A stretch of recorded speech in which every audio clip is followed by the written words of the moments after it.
사무엘상 16장 13절부터 23절입니다. 사무엘이 기름 뿔병을 가져다가 그의 형제 중에서 그에게 부었더니 이날 이후로 다윗이 여호와의 영에게 크게 감동되니라. 사무엘이 떠나서 라마로 가니라. 여호와의 영이 사울에게서 떠나고 여호와께서 부리시는 악령이 그를 번뇌하게 한지라. 사울의 신하들이 그에게 이르되 보소서, 하나님께서 부리시는 악령이 왕을 번뇌하게 하온즉 원하건대 우리 주께서는 당신 앞에서 모시는 신하들에게 명령하여 수금을 잘 타는 사람을 구하게 하소서. 하나님께서 부리시는 악령이 왕에게 이를 때에 그가 손으로 타면 왕이 나으시리다 하는지라. 사울이 신하에게 이르되 나를 위하여 잘 타는 사람을 구하여 내게로 데려오라 하니 소년 중 한 사람이 대답하여 이르되 내가 베들레헴 사람 이새의 아들을 본즉 수금을 탈 줄 알고 용기와 무용과 구변이 있는 준수한 자라. 여호와께서 그와 함께 계시더이다 하더라. 사울이 이에 전령들을 이새에게 보내어 이르되 양치는 내 아들 다윗을 내게로 보내라 하매 이새가 떡과 한 가죽 부대의 포도주와 염소 새끼를 나귀에 싣고 그의 아들 다윗을 시켜 사울에게 보내니 다윗이 사울에게 이르되 그 앞에 모셔 서매 사울이 그를 크게 사랑하여 자기의 무기를 드는 자로 삼고 또 사울이 이새에게 사람을 보내어 이르되 원하건대 다윗을 내 앞에 모셔 서게 하라. 그가 내게 은총을 얻었느니라 하니라. 하나님께서 부르시는 악령이 사울에게 이를 때에 다윗이 수금을 들고 와서 손으로 탄즉 사울이 상쾌하여 낫고 악령이 그에게서 떠나더라. 아멘. 여러분, 우리가 삶을 살면서 하나님께서 주시는 그러한 은혜와 소망이 넘쳐야 되겠는데 그러기 위해서 우리에게 필요한 것이 있는 것 같아요. 뭐냐면 하나님께서 주시는 기회를 잘 잡는 것이죠.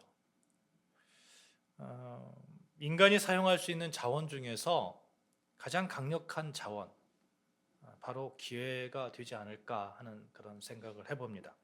사람들에게 손가락질 당하던 삭개오가 있잖아요. 삭개오가 예수 그리스도를 만나는 그 만남의 기회를 통해서 완전히 새롭게 변화되고 그 가운데서 정말 거듭난 그런 삶을 살게 되고 그렇게 예수님께 크게 쓰임받는, 크게 칭찬받는 그런 사람으로 변했잖아요. 사도 바울도 예수님을 만나고 나서 완전히 다른 사람으로 변해서 정말 기독교 역사에서 크게 쓰임받는 그런 하나님의 사람으로 그렇게 거듭날 수 있었습니다. 그래서 사도 바울은 정말 이런 것을 잘 알고 있었던 것 같아요. 정말 기회가 중요하다 이런 것을 알고 있어서 에베소 교회 성도들에게 이런 말을 합니다. 그런즉 너희가 어떻게 행할 것을 자세히 주의하여 지혜 없는 자 같지 말고 오직 지혜 있는 자 같이 하여 세월을 아끼라. 때가 악하니라. 이렇게 사도 바울이 권면하죠. 여기서 세월을 아끼라라는 말은 기회를 잘 붙들라 하는 그런 말도 그런 뜻도 포함되어 있습니다. 사랑하는 여러분, 우리에게는 기회가 있습니다. 기회가 있습니다.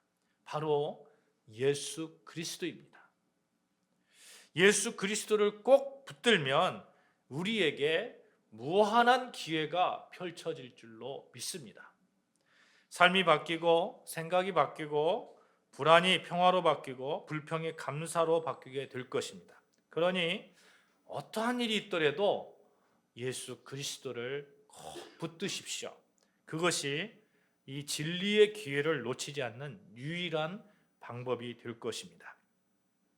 그런데 기회를 놓치는 경우를 많이 보게 된다는 거예요. 예수님은 가까이 있는데, 예수님은 알고 있는데, 예수님께서 정말 내게로 와라, 내게로 오라, 오라 이렇게 예수님께서 말씀하고 있는데 붙잡지 못하는 그러한 분들도 정말 우리 주변에 많이 보게 됩니다. 한번 놓치면 얼마나 많은 그런 시간이 지나야 기회를 잡을지 모릅니다. 기회가 어떻게 생겼는지 잘 설명해 주는 그런 말이 있죠. 이야기가 있습니다. 옛날 그리스 시라큐스 거리에 이상한 동상 하나가 있었다고 합니다. 그 동상은 발에 날개를 붙여 있고 앞머리는 무성한 머리카락이 있고 뒷머리는 없는 거예요. 뒷머리. 이런 뜻이에요. 뭐냐면 발에 날개가 있다는 얘기는 빨리 날아가기 때문에 그렇다는 거죠. 기회라는 건 빨리 날아간다는 거예요. 근데 앞머리가 이렇게 무성한 것은 앞에 보이면 탁 잡으면 된다는 거예요. 탁 잡으면 기회를. 그런데 이 뒷머리가 없는 건 뭘까요? 이게 한번 지나가고 나면 잡으려도 안 잡힌다는 거죠. 기회는 지나가면 다시 붙잡기 어렵습니다. 지나가기 전에 붙잡아야 됩니다. 지나간 다음에 소용이 없다는 거죠. 그런데 우리가 자꾸 기회를 놓치는 이유는 기회가 좀 부담스럽게 다가오기 때문에 그렇습니다. 그래서 토마스 에디슨이라는 사람이 이런 얘기를 했어요. 사람들이 대개 기회를 놓치는 이유는 작업복 차림의 일꾼 같아 보이기 때문이다, 그렇게 얘기를 했거든요. 작업복 차림의 일꾼 같아 보인다는 얘기는 무슨 얘기예요? 부담스럽고 일하기 싫고 막 이러잖아요. 그러니까 기회라는 것이 그렇게 탁 다가올 때에는 그거 내가 정말 일하기 싫다, 하기 싫다, 잡기 싫다, 이런 마음이 든다는 거죠. 인생을 살다 가면 기회라고 생각했던 것이 얼마나 많이 있습니까? 여러분, 신앙생활 할 때에도 한번 보십시오. 많은 분들이 그때 내 신앙생활 이때 할 때에 이것을 정말 잘했으면 내가 하나님께 더 크게 쓰임 받았을 텐데, 이런 얘기를 우리가 수도 없이 많이 듣잖아요. 저희 사모님도 그런 얘기를 합니다. 내가 중학교 다닐 때에 내 친구가 정말 여의도 순복음교회를 다녔었는데 같이 한번 가봤다. 그런데 그때 그 친구가 하나님을, 예수님을 알고 예수님을 정말 잘 믿었는데, 내가 그때 영접을 했더라면 얼마나 더 내가 하나님께 쓰임 받을 수 있었을까? 왜 나는 그 외국 생활 동안에 유학할 때 그때 하나님 예수님을 영접했을까? 이런 아쉬움을 토하는 것을 제가 보게 되었거든요. 여러분, 그렇습니다. 기회를 한번 놓치면 좀 다시 잡기가 조금 시간이 더 걸린다는 거예요. 조금 시간이 걸려요. 여러분, 그래서 유명한 톨스토이라는 사람 있잖아요. 톨스토이가 기독교 가정에 자랐어요. 그러면서 하나님에 대해서 날마다 이야기를 들었습니다. 그런데 예수님과의 인격적인 만남이 없으니까 이게 톨스토이가 15살 때에 탕자 생활을 시작하는 거예요. 그냥 무분별하게 그렇게 살아가는 거예요. 기독교와 전혀 관계없는 그런 삶을 살아갑니다. 35년 동안 유랑생활하며 방황하고 허무주의에 빠졌다가 그의 나이 50세가 되었을 때 비로소 예수님을 만난 거예요. 예수님을 알고 있는 거예요. 알고 기회가 있어요. 근데 잡지는 못하고 알고 있다가 나중에 가서 35년이 지난 다음에 예수님을 꼭 붙든 거죠. 붙들고 나서 만든 작품들이 부활이라는 불후의 명작 아닙니까? 어거스틴도 마찬가지예요. 그 역시 믿음이 좋은 어머니 밑에서 자라났어요. 하나님 만나지 못했습니다. 어머니에게 배운 성경 지식은 알고 있어요. 예수님이 있어요. 예수님 주변에 알고 있어요. 예수님 찾기만 해요. 찾기만 하면 돼요. 그런데 그도 역시 정말 방황하는 삶을 사는 거예요. 결혼도 하기 전에 18세에 사생활을 낳고 방탕하고 이런 생활을 하다가, 그러다가 30세 때에 하나님을 만나고 예수님 만나고 세례를 받고 세상의 악한 것들과 완전히 결별하고 정말 성자라는 칭호를 들은 그런 삶을, 그런 위대한 믿음의 사람이 되잖아요. 조금 더 일찍 했더라면 하는 그런 생각도 여러분, 우리 가져볼 수 있지 않습니까? 여러분, 하나님과의 만남, 예수님과의 만남의 기회가 있습니다. 그 기회를 놓치는 사람이 있고 또 붙잡는 사람이 있더라 하는 겁니다. 하나님과의 만남의 기회는 우리에게 함께 하고 있습니다. 그 기회를 잡느냐 잡지 못하느냐는 것은 별개의 문제라는 거예요. 한참 뒤에 기회를 잡기는 잡겠지만 얼마나 그 기간 동안 방황의 시간을 보내야 되겠습니까? 왜 그런 방황의 시간을 보내라는 거예요?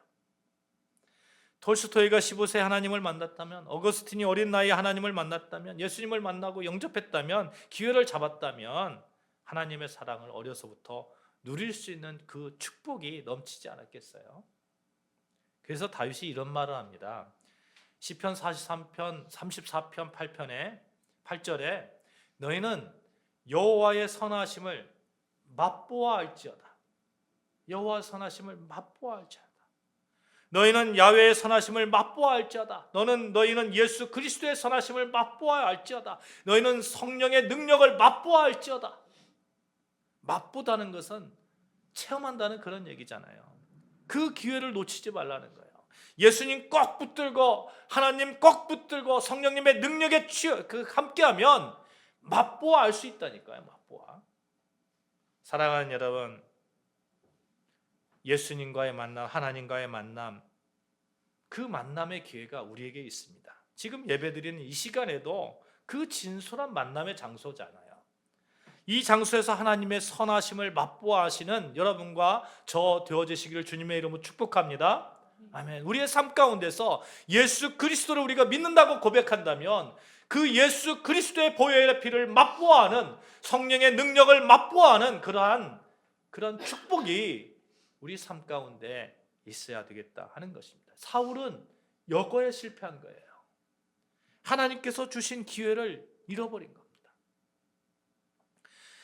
하나님께서 주신 기회 처음에는 잡았어요. 그런데 나중에는 그 기회를 빼앗겨 버린 거예요. 그래서 후회하는 삶을 삽니다.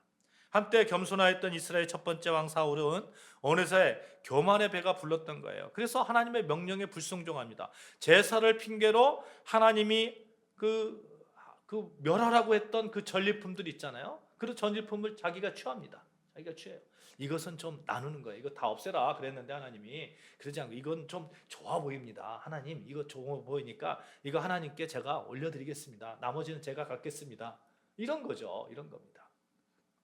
블레셋과의 전쟁에 승리한 후에 자기 승전 기념비를 세웁니다. 하나님 이것은요 하나님의 도우심이지만, 하나님의 도우심 가운데 내가 이겼지만 승전비를 세움으로써 내가 왕으로서의 권위를 세워야 이 나라가 정말 이렇게 튼튼한 나라가 됩니다. 이유야 얼마든지 될 수 있죠. 그런데 그 마음속에 무엇이 있습니까?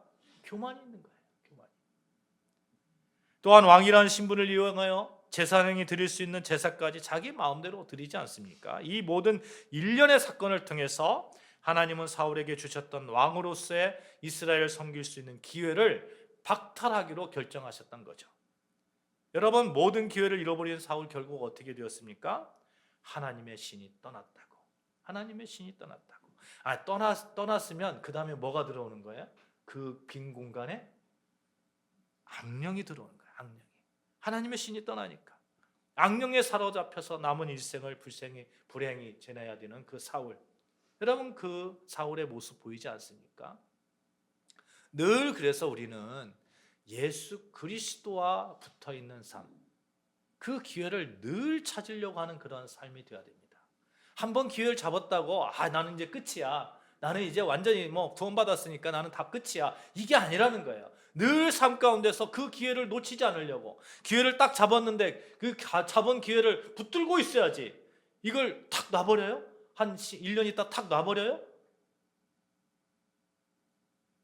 14절에 보시면 이런 말씀이 있어요. 여호와의 신이 사울에게서 떠나고 여호와의 부리신 악령이 그를 번뇌케 한지라. 그가 어쩌다가 이렇게 되었습니까? 10장 10절에 보면 사울은 하나님의 신이 임하였던 사람입니다. 그래서 그는 예언까지 했던 사람이에요. 예언까지. 11장에 보시면 하나님의 신에 크게 감동된 사울이 모습이 그려져 있습니다. 그랬던 그가, 하나님의 신에 크게 감동되었던 자가, 능력도 있었던 자가, 처음에는 능력이 없었죠. 근데 하나님의 신에 감동되니까 능력이 넘쳐나는 거예요. 가장 작은 자가 정말 이스라엘의 왕이 되어서 큰 자로서 하나님께 쓰임받아서 암몬 사람들을 전멸시켰던 그 자가 그 기회를 탁 놓으니까, 하나님을 탁 놓으니까, 하나님의 명령을 탁 놓으니까 악령이 그를 번뇌케 한지라. 여러분, 그렇지 않습니까? 저도 그런 생각을 가끔 합니다만, 만약 제가 만약 예수님을 탁 놓는다고 하면 한번 상상해 볼게요. 제가 목사인데 예수님을 탁 놓는다 그러면 어떻게 되겠습니까? 제가 그 놓는 순간 그 수많은 번뇌 가운데, 그 악령의 번뇌 가운데 아마 살지 않겠습니까? 고뇌하고 번뇌하고 내 삶은 무엇일까? 공포가 다가오고. 번뇌케 하다라는 그런 번역된 히브리어 바하트는 이런 뜻을 가지고 있어요. 두렵게 하다, 공포를 느끼게 하다. 공포를 느끼는 거예요. 여러분, 왜 공포를 느낄까요? 사울이 왜 공포를 느낄까요? 하나님의 신이 떠나가니까 공포를 느끼는 거예요. 하나님의 신이.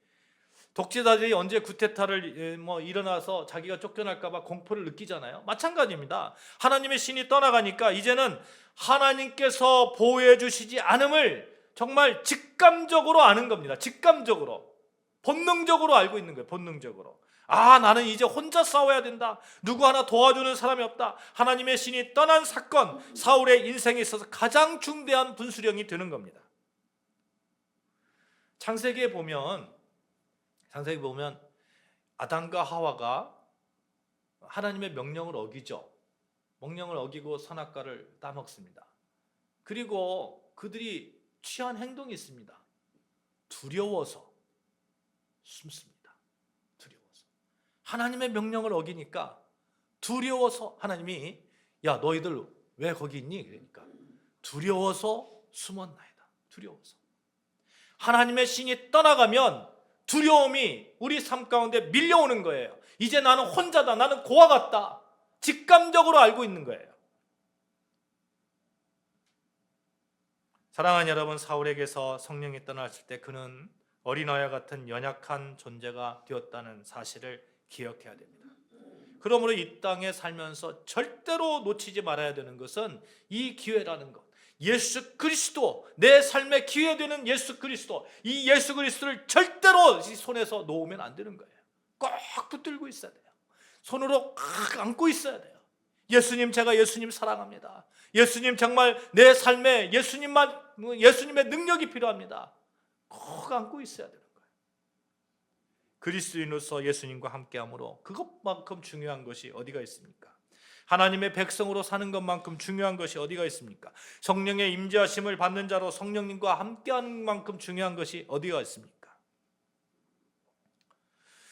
우리가 늘 유념해야 되는 것이 있어요. 성령님이 지금 우리와 함께 하시고 우리 안에 거하시는 분임을 항상 인식하며 사는 것입니다.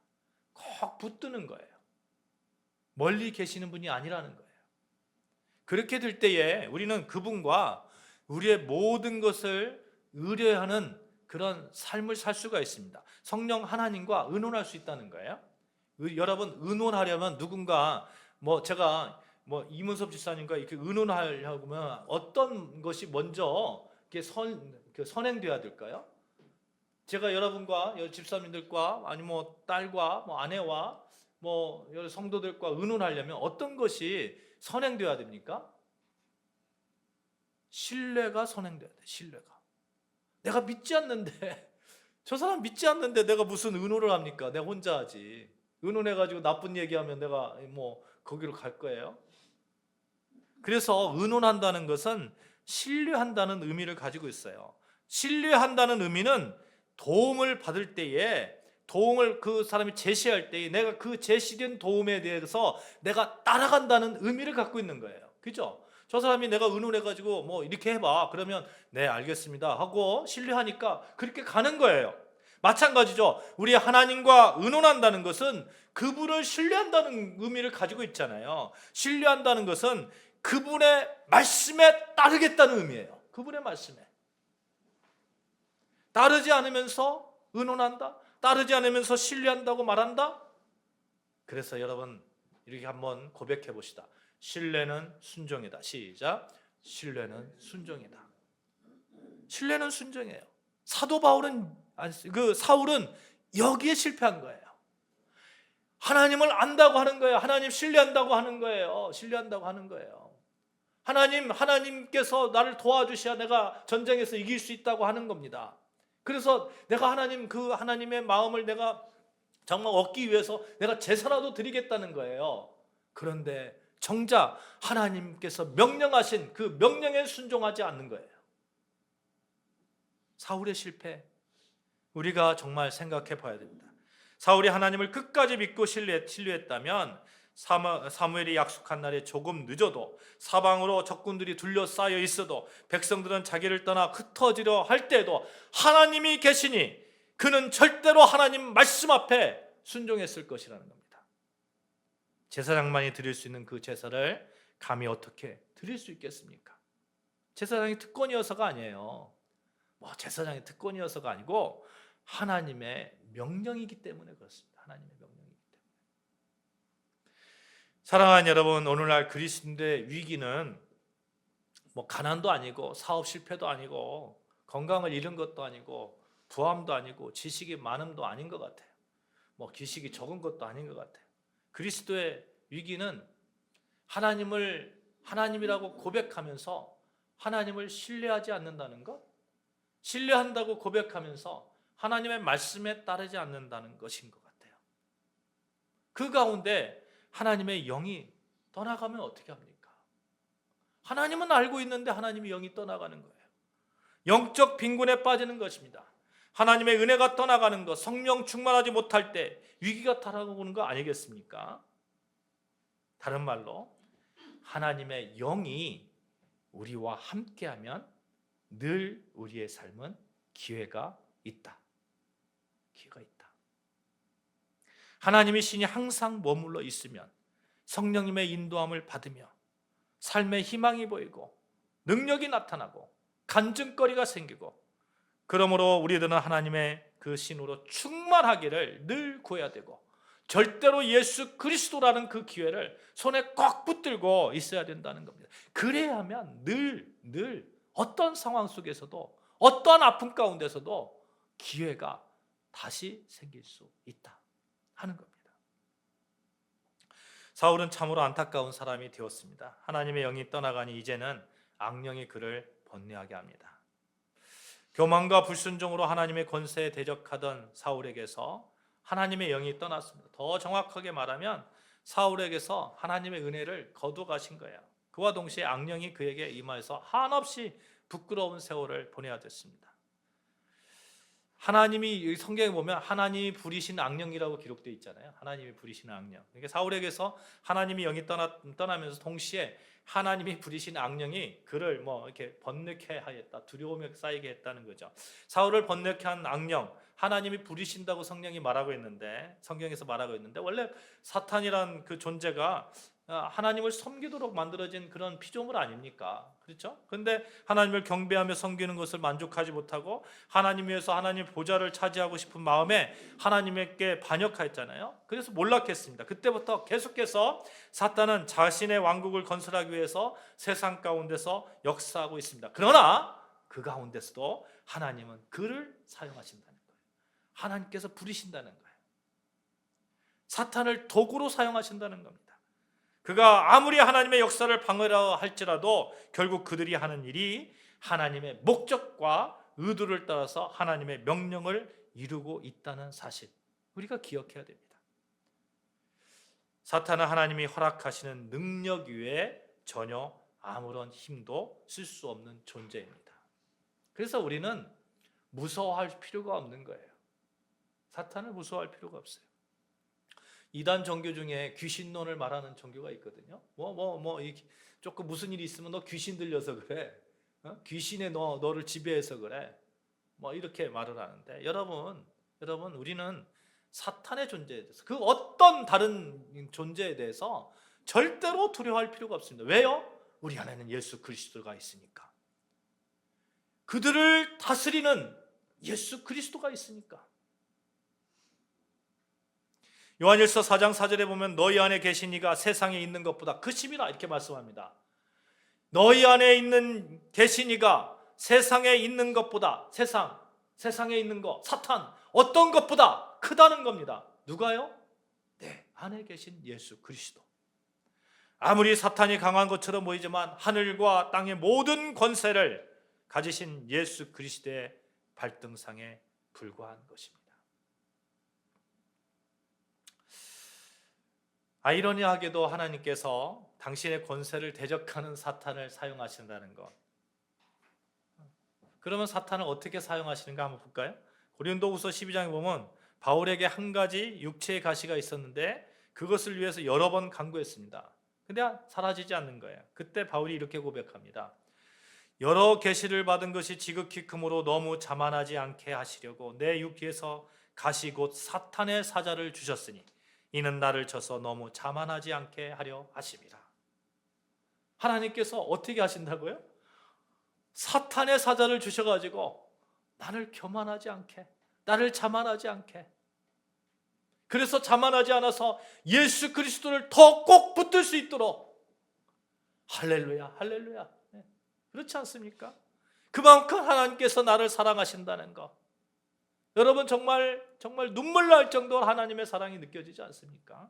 그래서 그래서 늘 감사하는 겁니다. 감사하는 삶을 사는 거예요. 어떠한 상황이 와도 이것을 통해서 내가 하나님 붙드니 감사합니다. 욥에게도 똑같은 방법을 통해서 그의 믿음을 단련하시고 결국에는 그의 삶을 정금과 같이 빛나게 하셨잖아요. 결국 아무리 발악을 할지라도 사탄은 하나님의 주권 아래에 있다는 사실, 이 사실을 늘 기억하시기를 주님의 이름으로 축복합니다. 우리 강하게 삽시다. 강하게. 정말 어려운 일들 가운데 있더라도 예수 그리스도라는 그 기회를 내가 붙들고 있는데 뭐 두려워할 필요가 있을까? 나에게 다시 기회가 올 거야. 사울에게 악령이 임해서 정신착란에 빠지고 자신의 충복이며 동시에 사유인 다윗을 죽이려고 했지만 도리어 하나님은 다윗을 통해서 정말 그 섬기는 본을 이렇게 보여주시잖아요. 하나님께서 버림받은 사울을 악령이 괴롭힙니다. 그런데 하나님께서 이 다윗을 어떻게 이렇게 이스라엘의 위대한 왕으로 만들어 가시는가를 하나님의 그 섭리를 우리가 볼 수 있는데, 수금을 잘 타는 사람을 데리고 와서 왕 앞에 연주하게 하면 왕이 나을 것이다. 이게 부하들이 그렇게 얘기하잖아요. 신하들이. 이에 왕의 사람을 찾습니다. 근데 다윗이 참 괜찮은 사람 같아요. 수금과 용기와 정말 준수한 자라서 선발되었습니다. 저는 수금은 탈 줄 알 것 같아요. 악기는 좀 다르니까. 용기도 좀 있는 것 같아요. 뭐 저는 두려워하지는 않습니다. 그런데 딱 한 가지가 빠지네. 뭐가 빠질까요? 준수하지 않아요. 준수하지 않아요. 준수하지 않아요. 근데 다윗은 준수했단 말이에요. 그리고 다윗은 악령이 들린 사울에게 수금을 타서 사울의 병을 상쾌하게 낫게 하고 악령을 떠나게 한다는 그런 말씀이잖아요. 다윗을 보시면 여러분, 사실 그는 상처받은 사람입니다. 그렇죠? 다윗이 얼마나 상처를 많이 받았습니까? 지난주에도 말씀드렸습니다만 사무엘상 16장 11절에 보면 아버지에게 이렇게 뭐 그렇게 크게 인정받은 사람 같지도 않아요. 뭐 기름 부은 자를 이렇게 택하려고 하는데 다윗은 저만치 빼놓잖아요. 막내라고 빼놓잖아요. 사무엘이 여호와께 택함 받은 한 사람을 찾고 있는데 아버지인 이새는 자기 아들을 7을 사무엘 앞에 데려갔지만 유독 다윗은 데리고 가지 않았습니다. 소유되었어요. 너는 아니다는 거예요. 너는 아니다. 아버지에게 인정받지 못했습니다. 사무엘상 17장 28절에 보면 큰형 엘리압이 다윗의 사람들에게 하는 말을 들을 때에 그냥 분노합니다. 분노해요. 분노하면서 야, 네가 무엇인데, 네가 뭔데, 뭐가 잘났다고 여기 와가지고 이게 전쟁에 와가지고 네가 한다고 그래? 너는 양이나 칠 사람이, 내 교만, 내 마음의 완악함이 정말 더 크다. 이렇게 막 꾸짖었거든요. 골리앗과의 싸움 장면을 보십시오. 여러분, 그 가운데 막 벌벌벌 떨고 있는 다윗이 탁 나가니까 형이 너 왜 그래? 너 정말 교만하잖아. 막 이렇게 얘기합니다. 그러니까 얼마나 평소에 다윗을 그렇게 생각했는지 알 수 있잖아요. 근데 다윗은 어떻습니까? 골리앗과의 싸움에 벌벌 떨고 있는 이스라엘 백성들 앞에서 블레셋 사람이 누구에게 살아계신 하나님의 군대를 모독하겠느냐, 울분을 터뜨리잖아요. 어떻게 그럴 수 있느냐는 거예요. 어떻게. 다윗의 마음속에는 여호와 하나님이 늘 있었던 겁니다. 하나님의 그 능력을 다윗은 꼭 붙들고 있었던 거예요. 그 기회를 꼭 붙들고 있었던 거예요.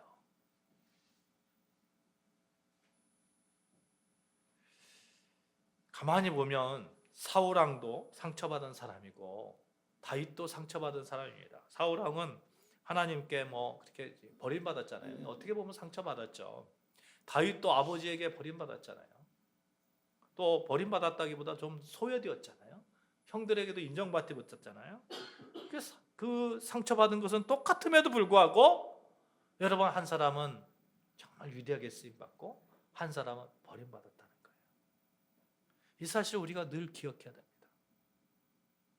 그래서 다윗은 사울 왕을 이렇게 보면서 있잖아요. 사울 왕을 보면서 하나님께서 떠나가면 어떻게 되는지를 알게 된 거예요. 하나님께서 떠나가면 망한다. 한마디로 하나님께서 떠나가면 내 인생 끝이다. 알게 되는 겁니다.